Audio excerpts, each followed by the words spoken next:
مسلمان جب جنگ کرتا ہے اس کے اصول الگ ہوتے ہیں، کافر جب جنگ کرتا ہے اس کے اصول الگ ہوتے ہیں۔ مسلمان جنگ کرتا ہے اس کا اصول الہی کلمت اللہ ہوتا ہے۔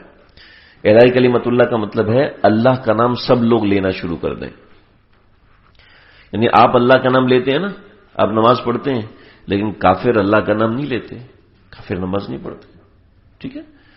ہم اللہ کا نام لیتے ہیں، ہم اللہ کے نام پہ خوش ہوتے ہیں، کافر اللہ کا نام نہیں لیتے، اللہ کے نام پہ خوش نہیں ہوتے، ٹھیک ہے؟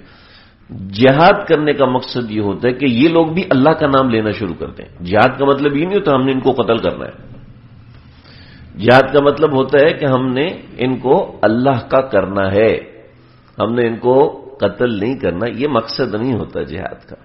سمجھ رہے میری بات؟ سلطان صلاح الدین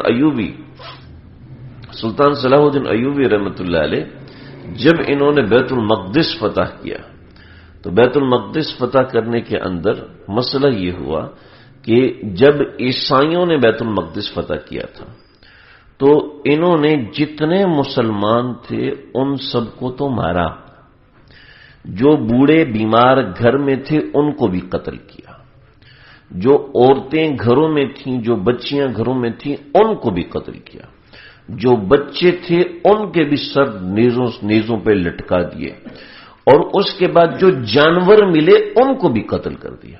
یعنی اتنا غصہ تھا، اپنا روب جمانے کے لیے سب کچھ کیا۔ اور جب صلاح الدین ایوبی واپس بیت المقدس پہنچے ہیں اور بیت المقدس پہنچے ہیں تو اس وقت سلطان صلاح الدین ایوبی نے تاریخی جملے کہے، اور سلطان صلاح الدین ایوبی کہنے لگے قسم اللہ کی، قسم اللہ پاک کی کہ جو شخص سلطان صلاح الدین ایوبی کے خلاف تلوار نہیں اٹھائے گا ہم اس کو کچھ نہیں کہیں گے، اتنا فدیہ دو اور چلے جاؤ، اتنا فدیہ دو اور چلے جاؤ۔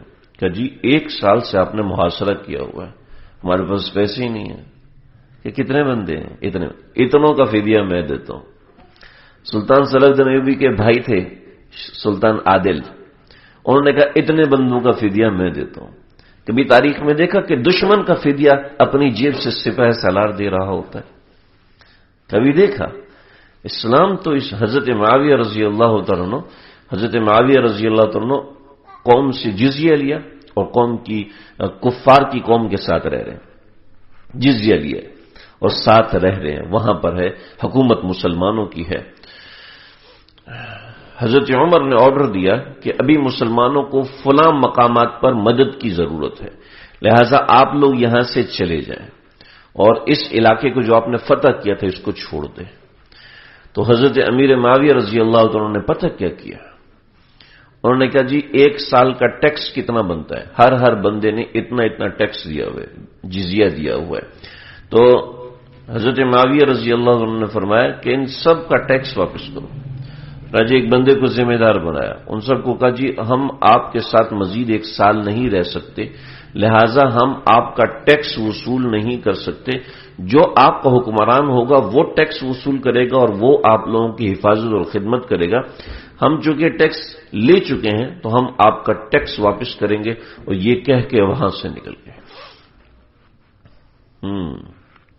حضرت عمر بن عبدالعزیز کے زمانے میں مسلمانوں نے معاہدہ کیا ہوا تھا کفار کے ساتھ جنگ بندی کا معاہدہ سمجھ لیں، مثال کے طور پر 31 دسمبر کو ختم ہونا تھا، 31 دسمبر کو جنگ بندی کا معاہدہ ختم ہونا تھا۔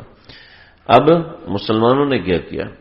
مسلمان 31 دسمبر کو سرحد پہ آ گئے، جب رات کو معاہدہ ختم ہوا صبح ہوئے تو فجر کے بعد حملہ کر دیا۔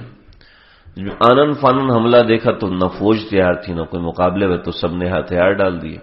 ہتھیار ڈالنے کے بعد مسلمانوں کی حکومت ہوگی، قاضی القضا بیٹھا ہوا اور جناب سارا معاملہ چل رہا ہے۔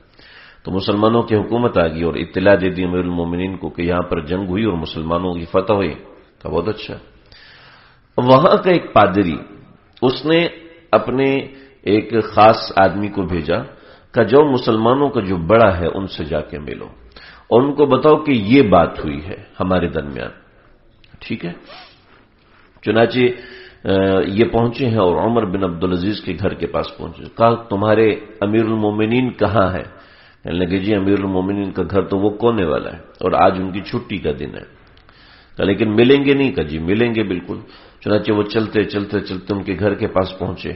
گھر کے پاس پہنچے تو دیکھا کہ ایک آدمی سیڑھی لگا کے دیوار کے اوپر گارا کر رہا ہے، لیپ کر رہا ہے. کہنے لگے جی امیر المومنین عمر بن عبدالعزیز کا گھر یہی ہے؟ کہ جی یہی ہے. کون سے ملنا ہے؟ تو کہاں مل سکتا ہوں؟ کہ جی میں ہی ہوں، بتاؤ کیا کام ہے. پہلے تو اس کو جھٹکا لگا کہ امیر المومنین ہو کے گارا اپنے ہاتھ سے دیوار پہ لگا. اللہ اکبر، یہ جھٹکا لگا. اور اتنے بڑے ان کے مقامات کا آؤ نیچے اترے، وہ پرچی نکالی اور دکھائی کہ یہ ہمارا خط ہے. کہا اچھا، میں فلاں شخص کو امیر بناتا ہوں کہ وہ مسلمانوں کے درمیان فیصلہ کرے. چنانچہ کاغذ لیا، اس کے نیچے وہی گارے والے ہاتھ صاف کر کے دستخط کیے اور اس کو بھیج دیا کہ اتنے سے کاغذ سے ہو جائے گا. کہ جی اتنے سے کاغذ سے پورا شہر فتح ہو جائے، تم فکر نہ کرو. ایک کاغذ کے اوپر چند سطریں لکھنے سے ملک فتح ہو جانا یہ معمولی بات ہے. معمولی بات اس لیے نہیں ہے کہ مسلمان نظریے کے لیے لڑتا ہے. مسلمان کبھی زمین کو جیتنے کے لیے نہیں لڑتا، مسلمان ہمیشہ نظریے کے لیے لڑتا ہے. آپ دیکھیں قیام پاکستان جب ہوا ہے تو مسلمانوں نے کتنے ہندوؤں کو مارا تھا، مسلمانوں نے کتنے سکھوں کو مارا تھا، لیکن 6 لاکھ مسلمان مارا گیا. 6 لاکھ مسلمان مارا گیا. کیوں مارا گیا؟ کفار کی روش ہمیشہ یہی رہی ہے کہ جب بھی وہ لڑتے ہیں اپنے غلبے کے لیے لڑتے ہیں، اور مسلمان کبھی غلبے کے لیے نہیں لڑتا. مسلمان اعلاء کلمت اللہ کے لیے لڑتا ہے. چنانچہ وہاں پہنچے اور پہنچ کر اس شخص کو امیر بنایا گیا. امیر نے حاکم وقت کو طلب کیا کہ بتائیے کہ آپ نے اس شہر پر حملہ کرنے سے پہلے جو مسلمان دو شرطیں رکھتے ہیں وہ رکھی تھیں. پہلی شرط یہ کلمہ پڑھ لو ہم واپس چلے جائیں گے، کلمہ پڑھ لو ہم واپس چلے جائیں گے. کہ نہیں کہا تھا کلمہ نہیں پڑھنا تو ٹیکس دے دو، جزیہ دے دو، ہم تمہارے ساتھ رہیں گے، تمہاری حفاظت کریں گے. کہ یہ بھی اعلان نہیں ہوا. تو تیسرا تم نے ڈائریکٹ تلوار کیوں اٹھا لی، حملہ کیوں کر دیا؟ کہا حملہ کرنے کی وجہ سے آپ دیکھیں پورے علاقے میں مسلمان نماز پڑھ رہے ہیں، لوگ مسلمان ہو رہے ہیں. کہا یہ کیسی بات کر رہے ہیں؟ مسلمان اپنی شرائط سے ہٹتا نہیں، مسلمان اپنے مقصد سے ہٹتا نہیں.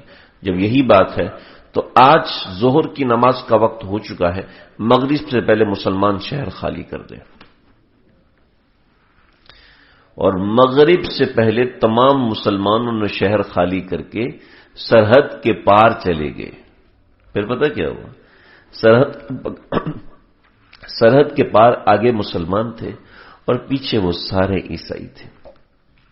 وہ ہاتھ جوڑ کے درخواست کر رہے ہیں کہ آپ لوگ واپس آ جائیں، آپ لوگ ہمارے ساتھ رہیں اور ہمیں بھی اپنا وہ کلمہ پڑھا دیں جس کلمے نے آپ کو مجبور کیا ہے کہ فتح کیا ہوا وطن تم ایک دن میں چھوڑنے کے لیے تیار ہو گئے.